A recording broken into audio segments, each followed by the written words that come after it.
ആദിയിൽ വചനമുണ്ടായിരുന്നു, ആ വചനം ദൈവത്തോടു കൂടെ ആയിരുന്നു.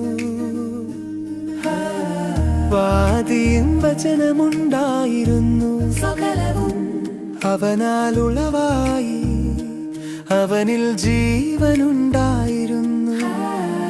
ആ ജീവൻ മനുഷ്യരുടെ വെളിച്ചമായിരുന്നു.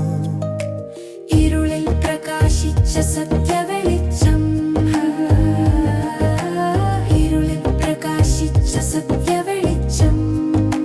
സ്വന്തമായതിലേക്ക് അവൻ വന്നു, സ്വന്തമായവർ അവനെ കൈക്കൊണ്ടില്ല.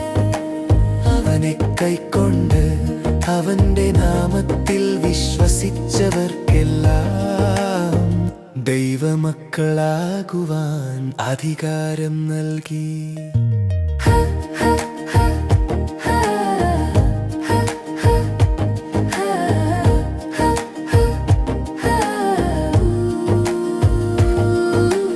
അവർ രക്തത്തിൽ നിന്നല്ല, ജഡത്തിന്റെ ഇച്ഛയാലുമല്ല, പുരുഷന്റെ ഇഷ്ടത്താലുമല്ല, ദൈവത്തിൽ നിന്ന് ജനിച്ചവർ. വചനം ജഡമായി തീർന്നു, കൃപയും സത്യവും നിറഞ്ഞവനായി നമ്മുടെ ഇടയിൽ വസിച്ചു. പിതാവിന്റെ ഏകജാതന്റെ തേജസ്സായവർ അവന്റെ മഹത്വം കണ്ടു. ന്യായപ്രമാണം മോശെ മുഖാന്തരം വന്നു, കൃപയും സത്യവും അവനിലൂടെ വന്നു. കൃപയും സത്യവും അവനിലൂടെ വന്നു. ദൈവത്തെ ആരും ഒരു നാളും കണ്ടിട്ടില്ല. പിതാവിന്റെ മടിയിലുള്ള ഏകജാതൻ അവനെ വെളിപ്പെടുത്തി. അവനാണ് യേശു, അവനാണ് ക്രിസ്തു, അവനില്ലല്ലോ ദൈവത്തിൻ സകല സമ്പൂർണതയും ദേഹരൂപമായി വസിക്കുന്നത്.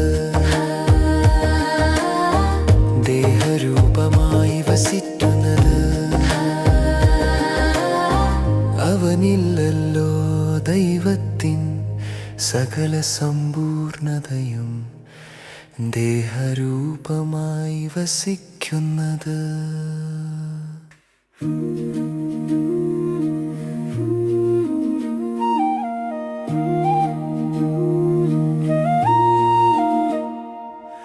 ആദിയിൽ വചനമുണ്ടായിരുന്നു, ആ വചനം ദൈവത്തോടു കൂടെയായിരുന്നു.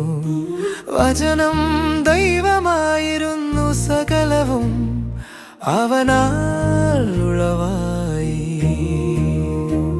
അവനിൽ ജീവനുണ്ടായിരുന്നു, ആ ജീവൻ മനുഷ്യരുടെ വെളിച്ചമായിരുന്നു. ഇരുളിൽ പ്രകാശിച്ച സത്യവെളിച്ചം.